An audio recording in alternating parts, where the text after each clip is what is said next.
الحمدللہ رب العالمین والعاقبۃ للمتقین والصلاۃ والسلام علی سید الانبیاء والمرسلین وعلی آلہ الطیبین وصحابہ الطاہرین، اما بعد فاعوذ باللہ من الشیطان الرجیم، بسم اللہ الرحمن الرحیم۔ ما آتاکم الرسول فخذوه وما نہاکم عنہ فانتہوا، صدق اللہ وصدق رسول اللہ النبی الامین المتین الکریم، ونحن علی ذلک لمن الشاہدین والشاکرین والذاکرین والحمد للہ رب العالمین۔ بارگاہ حضور رحمت للعالمین طٰہٰ و یاسین، رحمت عالم رحمت تمام، مرکز عقیدت ختمی مرتبت مصطفیٰ جان رحمت، منبع علم و حکمت سراپا رحمت، گلشن ہستی کی اولین فصل بہار، حضور احمد مجتبیٰ محمد المصطفیٰ علیہ تحیۃ و ثنا صلی اللہ علیہ وسلم میں درود مقدس کا نذرانہ پیش کریں۔ پڑھیں اللہم صلی اللہ صلاۃ و سلام علیک یا سیدی یا حبیبی یا رسول اللہ، وعلی آلک و صحابک یا شفیعنا یوم الجزاء۔ امام اہل سنت فاضل بریلوی حضور سیدی سرکار اعلیٰ حضرت علیہ رحمت و رضوان ارشاد فرماتے ہیں، یا رسول اللہ تیرے غلاموں کا نقش قدم ہے راہ خدا، تیری غلاموں کا نقش قدم ہے راہ خدا، وہ کیا بھاگ سکے جو یہ سراغ لے کے چلے، لحد میں عشق رخ شہ کا داغ لے کے چلے، اندھیری رات سونی تھی چراغ لے کے چلے، رضا کسی سگے طیبہ کے پاؤں بھی چومے، تم اور آہ کے اتنا دماغ لے کے چلے۔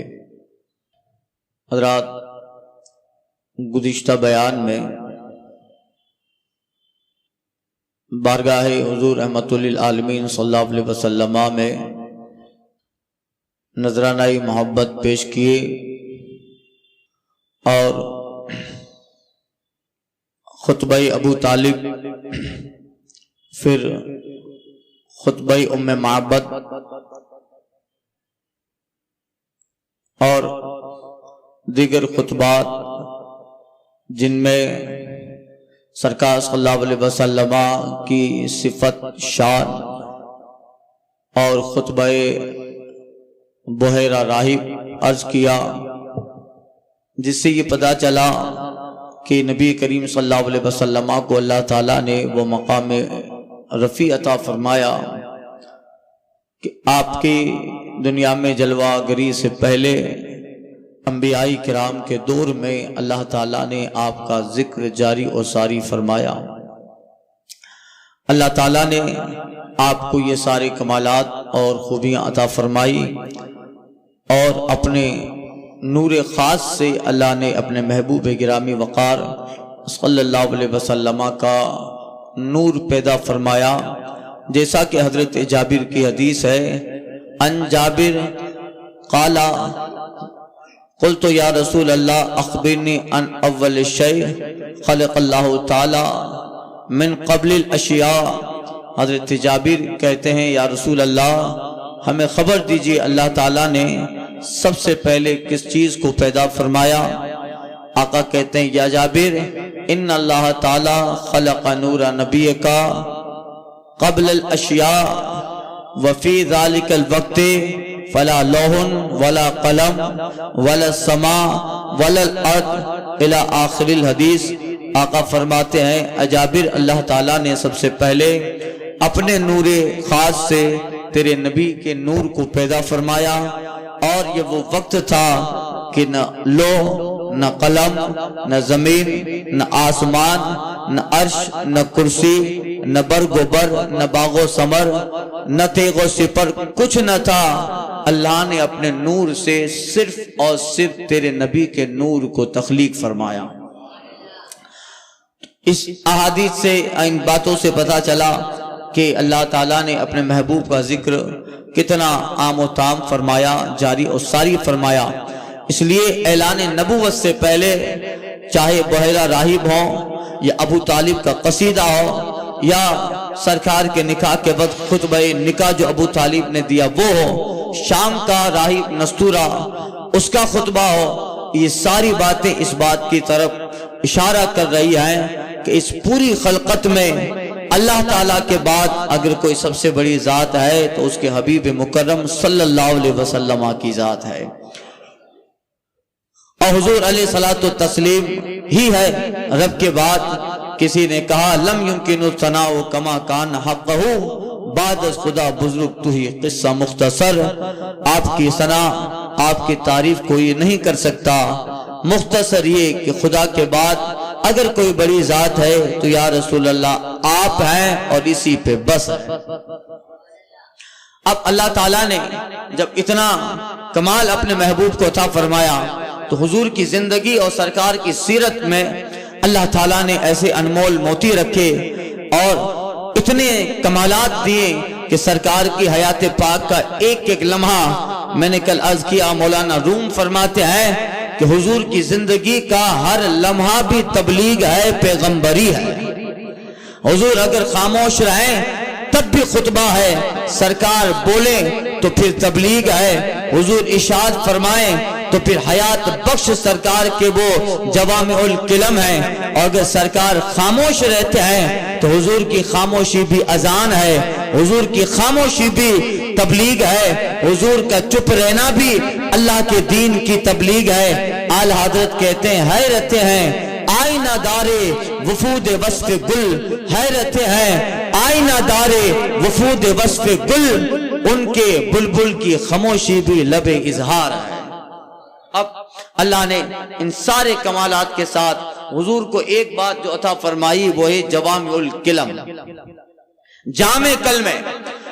جامع کلمے کا مطلب آقا فرماتی ہے اوتی تو جوامع الکلم، میرے پروردگار نے مجھ کو جامع کلمے عطا فرمائے۔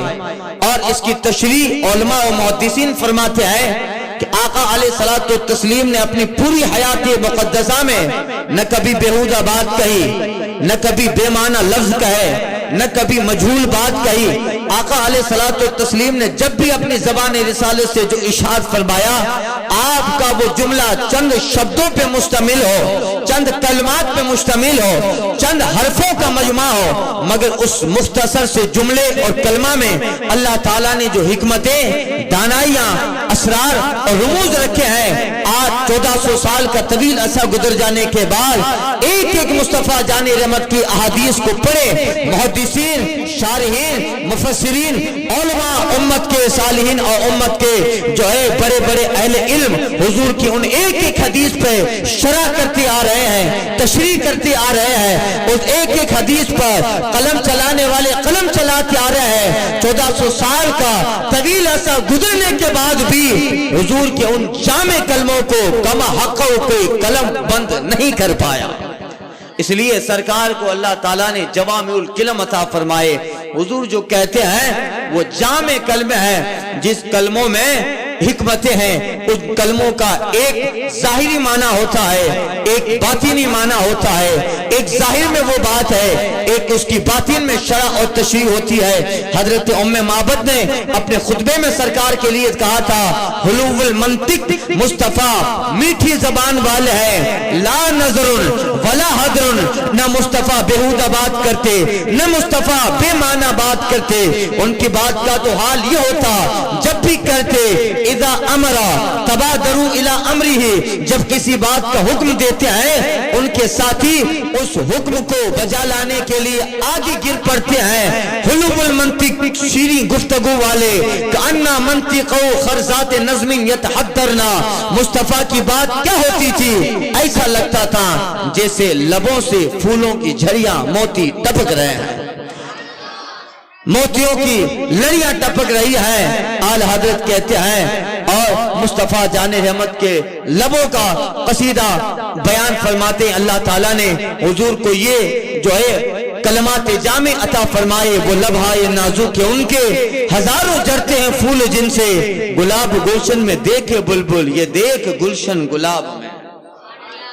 اب جوامع الکلم کا مطلب کیا سنیے، حضور کے ساری صفات میں سے جوامع الکلم، سرکار صلی اللہ علیہ وسلم جو کہہ دیں وہ کہنا قیامت تک کے لیے وہ بات ایک دلیل بن جائے، ایک ثبوت بن جائے۔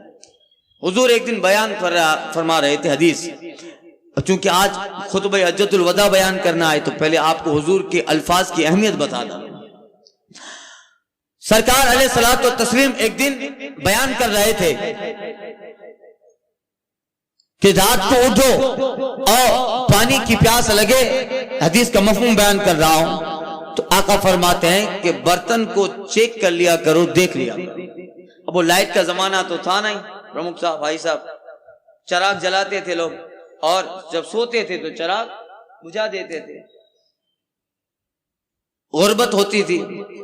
آقا فرما رہے ہیں اگر رات کو پیاس لگے اور اٹھو تو پھر گلاس کو برتن کو مٹکے میں ڈالنے سے پہلے چیک کر لو۔ یہ ارشاد فرما رہے ہیں ایک یہودی کا وہاں سے گزر ہوتا ہے، دل میں ہنستا ہے، یہ بھی کوئی بات ہوا کرتی ہے کہ گلاس چیک کر لو؟ اتنے بڑے پیغمبر اپنے آپ کو کہہ رہے ہیں اللہ تعالیٰ نے ان کو نبی اور رسول بنایا، بات بالکل ہلکی کر رہے ہیں، یہ بات کو بیان کرنے جیسی ہے کیا؟ اب وہ ہنسا دل میں گزر گیا۔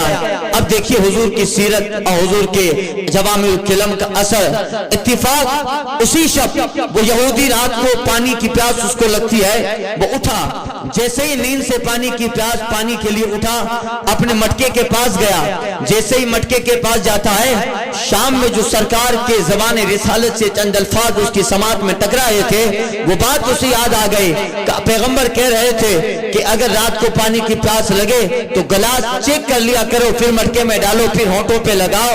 اب وہ تو ہنسا تھا مگر یہ بات یاد آ گئی کہ چلو دیکھ لیتے ہیں۔ اس نے جیسے ہی پانی کا برتن اٹھایا اور اس کو دیکھتا ہے تو اس کے پانی کے گلاس میں بہت بڑا بچھو تھا، بہت بڑا بچھو تھا۔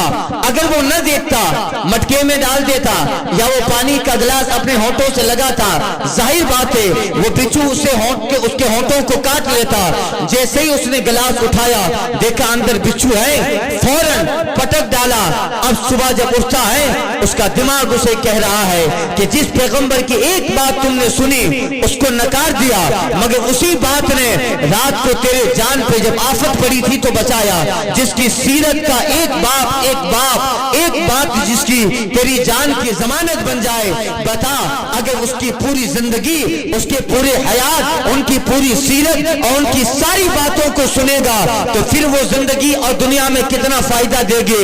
وہ سمجھ گیا مصطفیٰ کی بارگاہ کی اہمیت، آقا کے کلموں کی اہمیت، حضور کے باتوں کی اہمیت۔ اس لیے ظاہر میں سرکار صلی اللہ علیہ وسلم کچھ بیان فرما دے، وہ بات ایسی ہو آدمی سمجھتا ہے یہ بات تو لوگ جنرل کرتے رہتے ہیں، یہ بتانے کی کیا ضرورت ہے۔ سطح کا دماغ رکھنے والا شاید وہ کہے کہ یہ مختصر سی باتیں، تھوڑی سی باتیں مصطفیٰ نے بیان فرمائے، مگر حضور نے سب بیان کر دیا ہے تاکہ تمہارا دماغ اس طرف رہے، تمہارا ذہن اس طرف دوڑتا رہے۔ اس طرح کی مختصر سی باتیں آپ احادیث میں ذکر پڑھو گے۔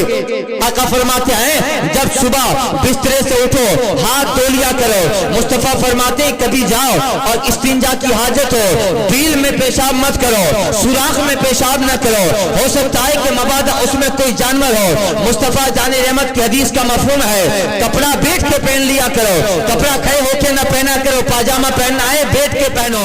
سرکار فرماتے ہیں زیادہ دیر آئینے کے سامنے کھڑے مت رہو، اپنی نظر لگنے کا چانس ہے، کنگھی کرو تو جلدی کنگھی کر کے آئینے کے سامنے سر جاؤ۔ یہ مختصر سی باتیں مصطفیٰ کی، یہ باتیں عمومی طور پہ لوگ کر لیں مگر حضور دماغ دوڑا رہے ہیں۔ سرکار علیہ الصلوۃ والتسلیم امت کو رہنمائی فرما رہے ہیں کہ یہ مختصر سی باتیں ہیں مگر اس میں حیات ہوا کرتی ہے، اس میں زندگی ہوا کرتی ہے۔ اب ظاہر بات ہے حضور نے کئی مرتبہ صحابہ ارشاد فرمایا اگر تمہارا سفر ریگستان میں ہوتا ہے ایسی جگہ پہ پیشاب مت کرو جہاں درخت کا سایہ ہو. آج تم پیشاب کرو گے یہاں پہ تمہارا جو ہے بولو برا یہاں پر جو ہے کوئی انسان گندگی کرے تو ہو سکتا ہے بعد میں اسی درخت کے نیچے لوگ سایہ حاصل کرتے ہیں. مصطفیٰ کہتے ہیں جہاں لوگ بیٹھتے ہو وہاں گندگی نہ کرو, سایہ درخت ہے وہاں پہ استنجا نہ کیا جائے. مصطفیٰ جان رحمت فرماتا ہے رات کو جنگل میں قیام نہ کیا کرو, ہو سکتا ہے کہ کوئی جانور تم کو تکلیف پہنچائے. سرکار فرماتے اندھیرے میں سفر مت کیا کرو,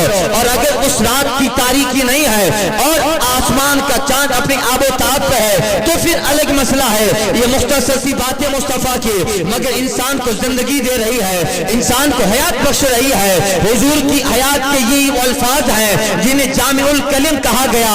ایک ایک بات ہے امت نے جب اس کو جمع فرمایا, سرکار کے عاشق اور سرکار کے امت کے ورثہ وارث اور نائبوں نے جب ان کی کتابوں کی شکل میں ان باتوں کو جمع فرمایا. 1400 سال سے حضور کے ان الفاظ کی شرح ہو رہی ہے. 1400 سال سے امت کے بڑے بڑے علماء مفتیان دین محدثین کرام اس کی جو ہے شرح لکھتے ہیں. اور آج کے ماڈرن زمانے میں ٹیکنالوجی کے زمانے میں جب انہی سرکار کی مختصر باتوں کو غیر جب پڑھتا ہے مطالعہ کرتا ہے, ایک مسواک کو لے کر جب مطالعہ کر رہا ہے تو دنگ رہ جاتا ہے. ٹیکنالوجی کا زمانہ جب طرح طرح کے ماڈرن ٹیکنالوجی آ گئی اور مسواک کی جگہ پر طرح طرح کے ٹوتھ پیسٹ استعمال ہونے لگے, مگر 1400 سال پہلے جب یہ ساری پیسٹ نہ تھی تب ایک پینو کے درخت کی طرح مصطفیٰ رہنمائی کر رہے ہیں, ایک نیم کے درخت کی طرح مصطفیٰ رہنمائی کر رہے ہیں. اگر آقا چاہتے کسی اور چیز کو بھی دانت صاف کرنے منہ صاف کرنے کے لیے انتخاب فرماتے تھے, مگر ایک چیز کا سرکار نے امت کو حکم فرمایا. آج ان چیزوں پہ چھڑا ہو رہی ہے, آج ان سرکار کے چیزوں پر کہ آخر مسواک کیوں امت کو تعلیم فرمایا. سرکار چاہتے تو بہت ساری چیزیں تھے جس سے منہ صاف ہو سکتا ہے, دانت صاف ہو سکتے ہیں, مگر پیغمبر نے پینو کے مسواک کا حکم دیا, پیغمبر نے نیم کے مسواک کا حکم دیا. آج غیر جب اس پہ تجربہ کرتا ہے اور اس کے تعلق سے کبھی وہ پڑھتا ہے اور اس کے تعلق سے جب غور و فکر کرتا ہے تو پھر حضور کی وہ باتیں ہیں جس کے تعلق سے غور و فکر کرنے کے بعد اسے یہ اندازہ ہوتا ہے 1400 سال پہلے صرف دین کا پیغام نہیں, اپنے جسم کو سنوارنے کا پیغام بھی مصطفیٰ نے دیا ہے, اپنی حیات کو سنوارنے کا پیغام بھی مصطفیٰ نے دیا ہے. چاہے حضور کا وہ طریقہ عبادت سے تعلق رکھتا ہو, خدا کی بندگی سے تعلق رکھتا ہو, نماز سے تعلق رکھتا ہو. نماز اپنی جگہ عبادت ہے, وضو اپنی جگہ عبادت ہے, فرض پڑھنا اپنی جگہ عبادت ہے, عبادت ہے اپنی جگہ پر, مگر بدن کا فائدہ ہے کہ نہیں اس میں. ایک ڈاکٹر کہتا ہے کہ اگر کسی کو جم جانے کی زیادہ ضرورت پڑتی ہو, صبح فجر کے وقت مسلمانوں کا نماز کا طریقہ جو ہے اس طریقے پہ نماز کی ادا کر لے, اس کو جم کا سارا فائدہ اسی مسلمانوں کی نماز کے اندر عطا فرما دیا جائے گا. ہاتھوں کی بھی کثرت ہوگی, گردن کی بھی کثرت ہوگی, آنکھوں کی بھی کثرت ہوگی. ایک ڈاکٹر جو اس سے پہلے اسلام اور مسلمانوں اور پیغمبر کی زندگی پہ ٹپڑی کرتا تھا, ابھی کچھ مہینوں پہلے حیدرآباد کے ایک بھاشن میں کہتا ہے میں نے یوگا کے جتنے آسن دیکھے ہیں ان سارے آسن کو اگر کسی ایک جگہ جمع دیکھنا ہے تو مسلمانوں کے طریقے عبادت نماز کو دیکھ لیا جائے. وہ ساری چیزیں سرکار نے بیان فرمائے تو اس کا تعلق عبادت سے ہو, مگر حضور نے جو بیان فرمایا ہے تو پھر اس کی اہمیت یہ ہے. لندن کا ایک بہت بڑا ڈاکٹر تھا جس انگلینڈ میں رہتا تھا اور کہیں پاس میں لندن کے ایک علاقے میں اس کا کلینک تھا. روزانہ اپنی 4 ویلر سے جاتا, 25-30 کلومیٹر کا فاصلہ طے کرتا اور کلینک بند کرتے پھر اپنی سٹی میں آتا. روزانہ کا اس کا معمول ہے فلاں گاؤں میں گیا اور وہاں درد کا علاج کرتا لوگوں کا, اور یہ راستے سے جب گھر پہ آتا بیچ میں سناٹے والا راستہ آتا جس میں کوئی آبادی نہ آتی. وہ کئی سالوں سے کلینک چلا رہا ہے اور اسی راستے سے اس کا روزانہ ہفتے میں 6-7 مرتبہ گزرنا ہو رہا ہے. ایک مرتبہ جب وہاں گزرا, آدھا راستہ پہنچتا ہے, اسے پیشاب کی حاجت ہوئی. بزبان عیسائی یا یہودی ہے, ظاہر بات ہے اب عیسائی یہودی ہے تو استنجا میں پانی وغیرہ کا کوئی مسئلہ ہے نہ ہے, جہاں جو ہے پایا وہ کھڑا ہو کے جو ہے ناپاکی ڈال دیتا ہے. ایک جگہ اپنا کلینک بند کر کے اسی راستے سے گزر رہا تھا, دیکھا ایک جگہ جہاں اس نے گاڑی کو پارک کیا استنجا کے لیے, سامنے ایک مسلمان نظر آیا جس کو ٹوپی پہنی ہے. وہ جو ہے کچھ حرکت کر رہا تھا مسلمان. وہ یہودی اپنے حاجت سے فارغ ہو کر اپنے کار میں بیٹھا, دیکھا کہ اس راستے میں تو کبھی زیادہ مجھے لوگ ملتے نہیں ہیں, آج اس راستے میں مسلمان مل گیا. کیا کر رہا ہے. دیکھا اس مسلمان کو, مسلمان نے پانی کا بہت بڑا کولر نکالا, کولر کے بعد اس کا نل چالو کر دیا. پھر مسلمان نماز کے لیے جو ہم وضو کرتے ہیں وہ وضو کرنے لگا اور نماز کے لیے طہارت حاصل کرنے لگا. یہودی کو بڑا تعجب ہوتا ہے, ہم لوگ بھی ہاتھ پاؤں دھوتے ہیں مگر ہم کبھی ہاتھ پاؤں دھوتے ہیں, ہمارا ہاتھ پاؤں دھونے کا طریقہ الگ ہوتا ہے. پانی لیا چہرے پہ مار لیا, پانی لیا ہاتھوں پہ مار لیا, مگر یہ ہاتھ پاؤں دھو رہا ہے. اب یہودی کو پتا نہیں ہے کہ یہ نماز کے لیے, عبادت کے لیے, اللہ کی بندگی کے لیے اس کو وضو کہا جاتا ہے. مسلمان جب اللہ کی بندگی کے لیے جاتا ہے اس طرح طہارت حاصل کرتا ہے, اس طرح پاکی حاصل کرتا ہے. اسے وضو کے تعلق سے زیادہ معلومات اور ڈیٹیل نہیں ہے, وہ تو سمجھ رہا تھا عجیب طریقے سے ہاتھ پاؤں دھو رہا ہے, عجیب طریقے سے اپنے آپ کو فریش کر رہا ہے. مسلمان نے وضو کے طریقے پہ وضو کیا, پہلے اپنے گٹوں تک پانی ڈالا, پھر جو ہے ناک میں پانی ڈالتا ہے کلی کرتا ہے, چہرہ دھویا, کونیوں سمیت ہاتھ دھوئے, مسا کیا, پاؤں دھویا. یہودی یہ سارا منظر اپنے کار میں بیٹھ کے دیکھ رہا ہے کہ یہ آخر عجیب طریقے سے جو ہے اس طرح ہاتھ پاؤں دھو رہا ہے. جب اس مولانا اس مسلمان نے یہ سارا کام ختم کیا, اسی جگہ راستے میں مصلی بچھایا, نماز کے لیے کھڑا ہو گیا. یہودی کے دماغ میں یہ بات تو آ گئی, ہاں ان کے پیغمبر کا کوئی طریقہ ہوگا, عبادت اور نماز کے لیے, ان کی بندگی کے لیے کوئی طریقہ ہوگا. خیر مسلمان جب نماز ختم کرتا ہے, اس یہودی نے مسلمان کو دیکھا تھا کہ اس نے سر کا مسا کیا اور بھیگا ہوا ہاتھ اپنے پیچھے گردن کی طرف بھیگا ہوا ہاتھ پھیر دیا. ہم لوگ مسا کرتے ہیں نا وضو کے اندر. یہودی یہ ساری چیزیں دیکھ کر دنگ رہ جاتا ہے اور اس کے دماغ میں بہت سارے اعتراض آنے لگتے ہیں. مسلمان جب نماز ختم کر لیتا ہے, یہودی آگے بڑھا, اس کو جو ہے آگے بڑھ کر جو ہے اس سے ملاقات کرتا ہے کہ کہاں سے ہو. وہ آدمی کہتا ہے پاکستان کا رہنے والا ہو, فلاں جگہ جاب کرتا ہو. یہودی کہتا ہے یہ کیا کر رہے تھے ابھی تو, اور آپ نے ہاتھ پیر دھوئے, پھر یہ جو ہے آپ کھڑے ہوئے جھک جاتے ہیں. مسلمان کہتا ہے ہم مسلمان ہیں, ہم پر نماز 5 وقت کی دین میں اللہ کی عبادت فرض ہے, اور ہم جب نماز پڑھنے جاتے ہیں تو اس طرح 5 مرتبہ ہر نماز کے لیے ایک مرتبہ عبادت میں جانے, نماز میں جانے سے پہلے اس طرح ہاتھ پاؤں دھوتے ہیں. اس کو ہم اپنی اصطلاح شرع میں وضو کہتے ہیں. کہ وضو میں تم نے سر پہ ہاتھ پھیرا, کہاں یہ بھی ہماری عبادت کا طریقہ ہے, ہمارے پیغمبر نے بتایا, ہمارے نبی نے بتایا ہے کہ پھر سے کرو, میں تمہیں دیکھنا چاہتا ہوں. مسلمان نے پھر اپنے ہاتھوں کو اوپر لیا, اپنے سر کا مسا کیا, پھر پیچھے کی طرف بھیگا ہوا ہاتھ پھیر ڈالا. اچانک وہ یہودی بولتا ہے مجھے ایسا لگتا ہے تمہارے پاکستان میں پاگل خانے کم ہوں گے. مسلمان یہ بات سن کے تعجب میں پڑ گیا, اچانک پاگل خانے کا سوال کیسے آیا, کہ آخر یہ کیوں پوچھ رہے ہو. یہودی کہتا ہے ڈاکٹر میں نے پوری لائف میں جتنا تجربہ ڈاکٹر کی زندگی میں کر لیا, طرح طرح کی بکس و کتابوں کا مطالعہ کیا, میں نے اپنے سارے مطالعے کا سرورہ, سارے مطالعے کا نتیجہ میرا اس بات پہ پہنچا کہ پیچھے ایک انسان کی نس ہوا کرتی ہے گردن کے پاس, جس کا تعلق دماغ سے ہوتا ہے, جس کا تعلق دماغ کی سارے نسوں سے ہوتا ہے, جس کا تعلق دماغ کے بلڈ سے ہوا کرتا ہے, اور جس کو شہ رگ کہا جاتا ہے. سارے رگوں میں سب سے بڑی رگ پیچھے گدی کی طرف, پیچھے گردن کی طرف ہوا کرتی ہے, اور یہی نس ہے جس کا تعلق دماغ کی ساری نسوں سے ہوتا ہے. سائنس بتا رہی ہے, فلسفہ بتا رہا ہے, اور میری 40 سال کی ڈاکٹر کی زندگی بتا رہی ہے اگر روزانہ انسان 5 مرتبہ اپنا پانی والا بھیگا ہوا ہاتھ پیچھے گردن کی طرف لگائے گا, وہ نس تر رہتی ہے, اسے پاگل پن کا دورہ نہیں ہوگا, اسے دماغ کا لقوہ نہ ہوگا, اس کا دماغ کبھی خراب نہ ہوگا, بڑھاپے میں کبھی نسیان کا مرض نہ ہوگا.